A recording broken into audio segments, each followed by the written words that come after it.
Before we start into SPECT technology, we should understand or mention brief history about it. It was first demonstrated by two scientists, Cole and Edwards, in 1962-1963, and the first time it was built, it was by John Case in 1976. And then for sure, serious developments and improvements are still taking place until nowadays. The first thing we should understand is that this technology is based on what we call nuclear imaging. Probably the first thing you will do is to get feared when you hear the word nuclear, because you would think of cancer and stuff. But actually, it's just a normal medical imaging technology, just like CT or MRI, that detects the signals that do come from the body and transform that into an image. Even the shape of the device, as you see in here, is very similar to CT and MRI. As I said, the only difference between them is that CT and MRI send signals towards the scanned object first, then wait until the signal is sent back to be processed, while the SPECT does not send a signal at all. Before we proceed into the working principle, we should understand some basic stuff from nuclear chemistry. What is a radioactive atom? It's just like a normal atom that has an excessive amount of energy that has to release it to become non-radioactive, to become normal atom. And it does that by shooting off particles that have one of these three shapes, alpha, beta, or gamma. We're not going to go through the details of these particles, but we should understand that we rely on gamma particles in this technology, as that gamma particles have higher ability of penetrating the skin without losing their energy, so that they are detected by the detector, and the accuracy is actually higher, and they don't waste the data due to wasting the energy. Something else we should understand is the half-life concept. It's actually not the game, it is the time that it takes half of a sample of radioactive atoms to become non-radioactive. As you see in here, for example, a sample of 10,000 radioactive atoms might take one half-life unit, which is 6 hours in this case, so that if we rescan them after that, half of them will only remain radioactive, while the other half will transform into non-radioactive, and then half of the half, and so on. Now we should start with the first main component of the SPECT technology, which is surprisingly not the electronic part, but the chemical part. It is what we call tracer or radionuclide. Tracer is essentially let's say, liquid or a chemical that consists of atoms that are radioactive, that do send gamma rays from the inside of the body. And this, for sure, this tracer or these radioactive atoms do not get injected into the body directly without any preparations. They for sure have to be connected or linked with other chemicals that will interact with the body or with the organ that we're trying to imaging. So briefly, an example about that is the heart.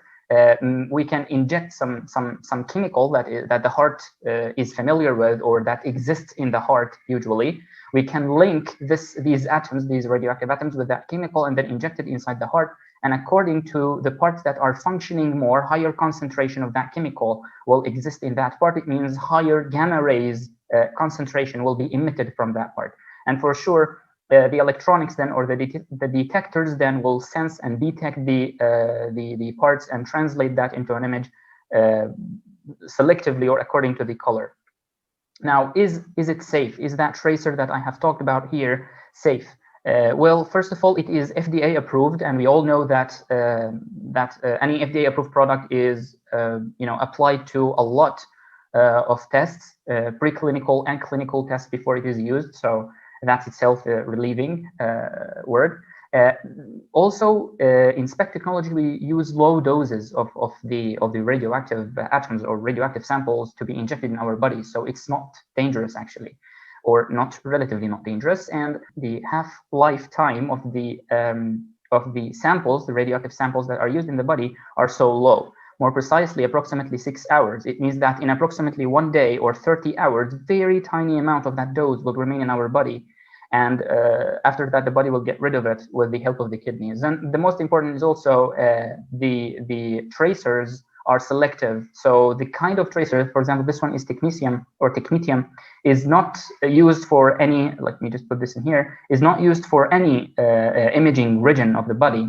Each isotope or each radionuclide or tracer has its corresponding place of the body to be, or region of the body to be imaged. Now we will start with our friend Yasin. Okay, so let us briefly talk about the photon matter interactions, because this is important to understand the working principle behind SPECT imaging. So as we know, there are 5 types of photon matter interactions, but only 2 of them are prominent in SPECT imaging. So we can only observe 2 of them. The first one being the photoelectric interaction.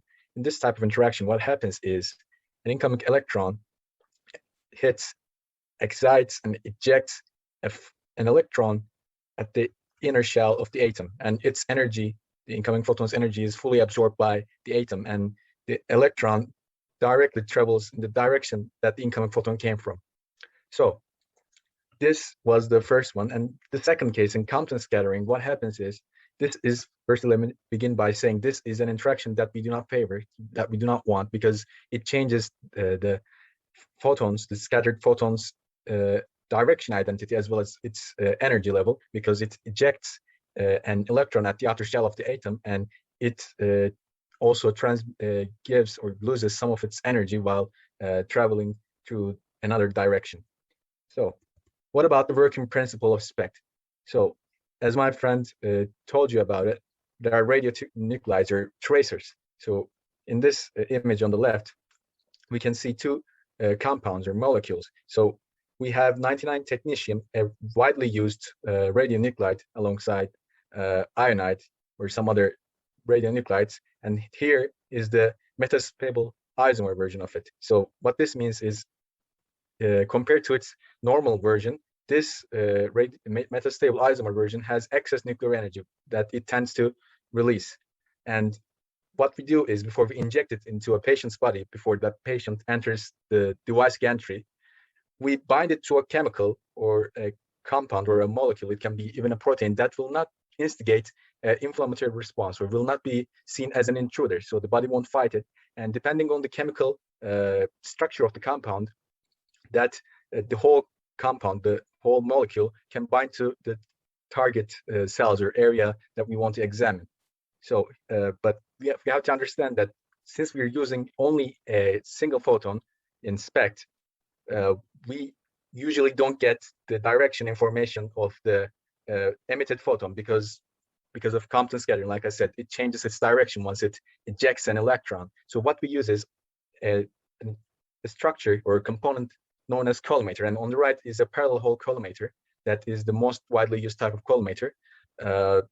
We use it in order to ensure that each emitted photon travels through alongside a prescribed path, and it doesn't stray from its path. So we know we can determine from which direction a photon emitted from within the body. So this is the collimator, this is the patient, and these are the rays that are emitted from that patient's body.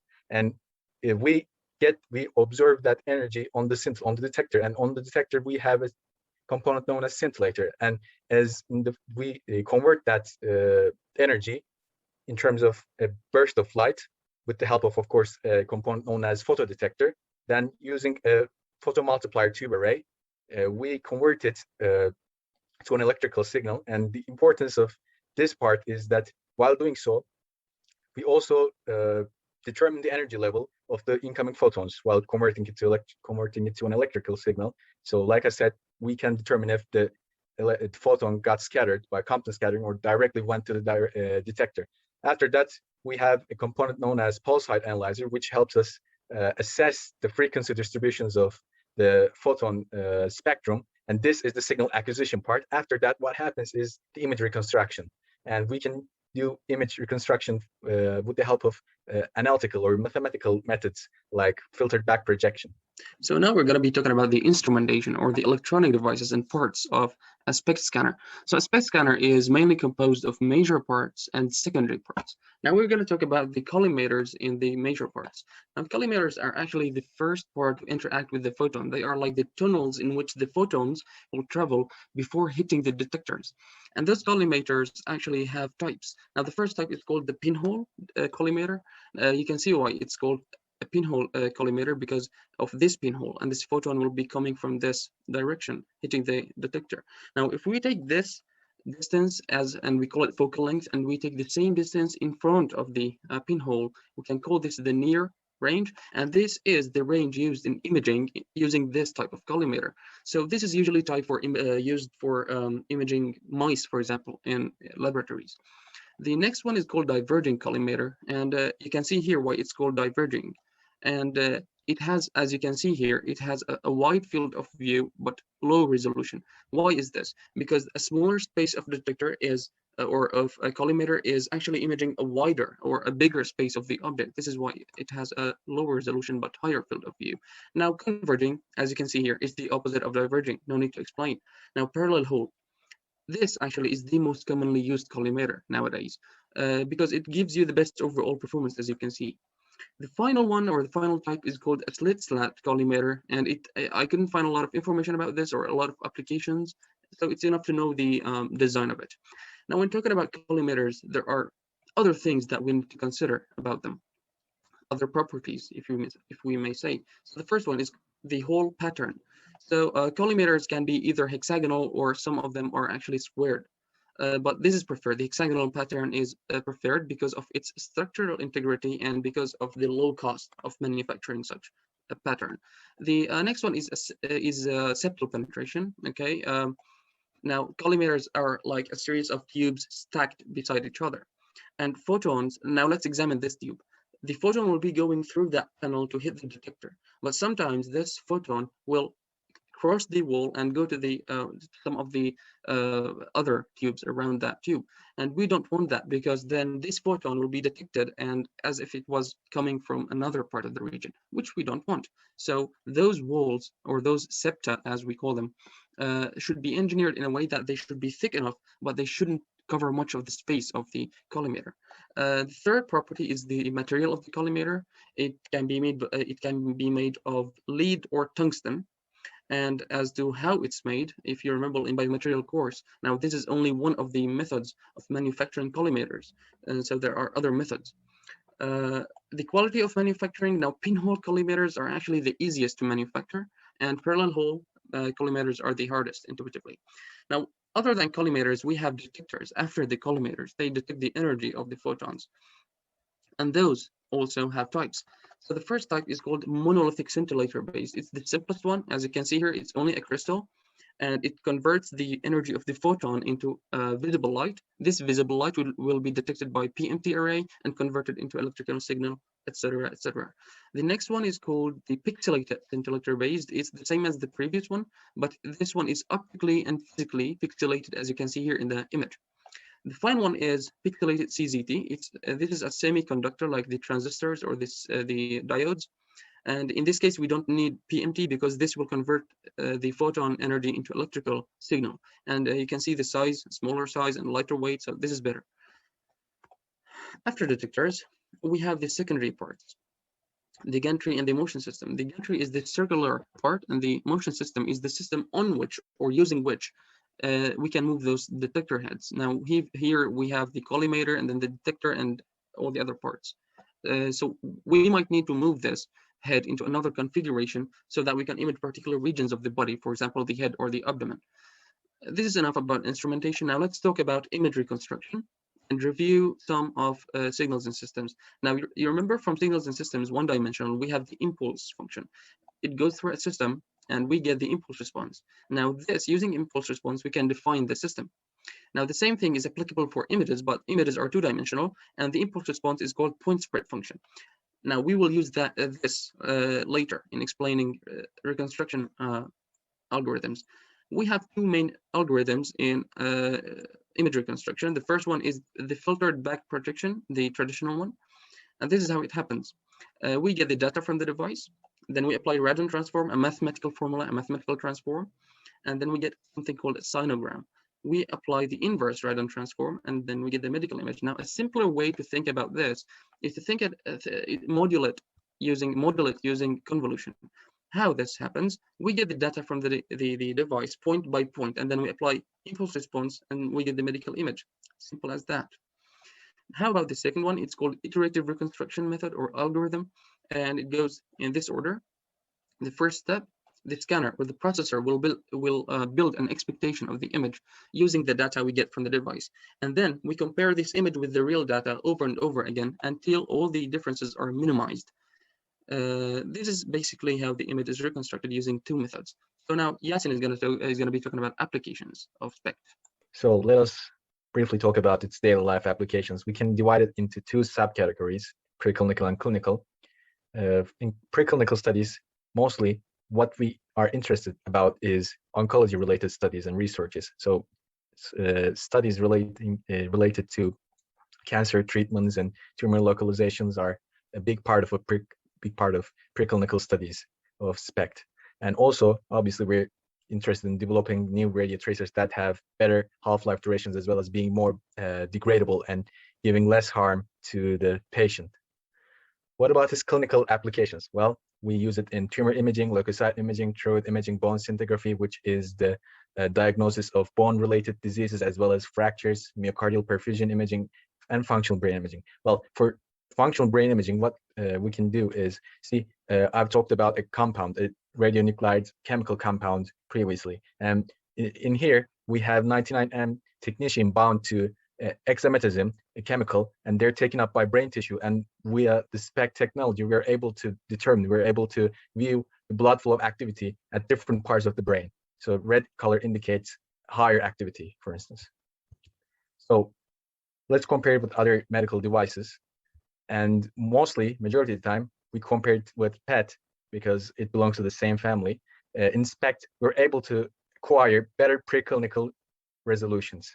But in terms of clinical resolutions, PET really outshines SPECT. It has a better spatial resolution due to, the lack of sensitivity in SPECT and lack of intensity level of photons arriving at the detector because of the lead collimator absorbing most of the incoming photons in order to determine their origin, their direction they're coming from. And SPECT has lower operating costs, as well as its other costs related to its mechanism. Also, in SPECT, as we know, we're utilizing single gamma rays, gamma photons, while in PET we're using the radioactive decay of positrons, and we're scanning them. Also, what we can compare with SPECT is also CT. In CT, as you know, we use X-ray detectors, and in SPECT we are using gamma ray detectors, and CT scans can be done quicker. Let's talk about its advantages and disadvantages. Let's start with its downsides. Well, due to the facts that I've just mentioned, we generally have, in clinical applications at least, a lower resolution, which means due to usage of collimators, as well as the patient might not be standing still inside the device, so it might cause some degradation to the image quality. Also, usage of radionuclides as well as gamma photons emitting from the patient's body means exposure to radioactivity. So, for instance, pregnant women should steer clear of SPECT. For its advantages, it's a non-invasive 3D method that we can use to reconstruct tissues and structures within the body. Also, it can be used alongside with other devices such as CT and MRI. So is there a future for such a medical imaging technology? Well, the thing is, comparing with the other competitors like PET, there isn't a bright future for it from the perspective of resolution. As we all see, the resolution that PET images provide, or PET technology provides, is much higher than what SPECT is providing. However, still SPECT are much cheaper, and it is more easier to put up in the hospitals. So you will find much more SPECT that you might find PET internationally, as our friend Yasin has mentioned. However, if we combine SPECT with other imaging technologies or imaging devices like the CT, for example, there will be a brighter future for it, as we all know that CT or computed tomography shows higher resolution for anatomical structure than it shows for the function or for the functionality of the organ. However, SPECT images shows more the functionality than at all the resolution of the anatomical structure of the organ. So if we combine these two, we will get a fairly high resolution image that has both the details of the functionality of each part of that organ, and at the same time the or fairly good resolution for the anatomical structure. The same thing applies for the SPECT MRI, but still SPECT MRI is it's still under development. It's not yet commercially available. These are the initial results of the tests, and still it's being improved. So still there could be a brighter future for SPECT when combined with MRI. These are our references, and these are our questions. You can pause the video to read the questions and try to answer them yourselves. They are actually 4 questions. And 3, 2, 1, these are the answers.